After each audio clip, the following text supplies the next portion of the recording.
नजर डालेंगे 24 की दुनिया पर।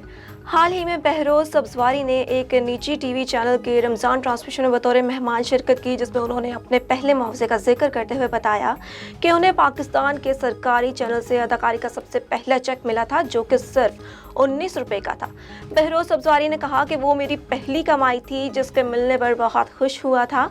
इसके बाद बैंक में अकाउंट खुलवाया और वहां से पैसे जमा करने शुरू किए।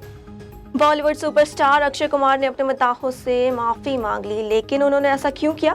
भारतीय मीडिया रिपोर्ट्स के मुताबिक बॉलीवुड अदाकार अक्षय कुमार ने एक मशहूर इलायची ब्रांड के ब्रांड एम्बेसडर के ओहदे से इस्तीफा दे दिया और मदाहों से माफ़ी भी मांग ली।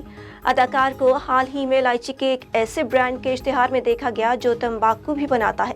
ताहम जब अक्षय कुमार ने हाल ही में इलायची ब्रांड का इश्तिहार देखा तो मद्दाहों की जानिब से इन पर काफ़ी तनकीद की गई, लिहाजा अक्षय कुमार ने ब्रांड के इश्तिहार में काम करने पर माफ़ी मांग ली।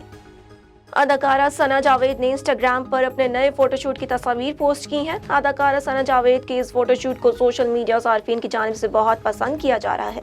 अदाकारा सना जावेद इंस्टाग्राम पर काफ़ी मुतहरिक रहती हैं और अपनी तस्वीर, वीडियोज़ और अपने प्रोजेक्ट्स की मालूमात मुद्दाहों के साथ शेयर करती रहती हैं।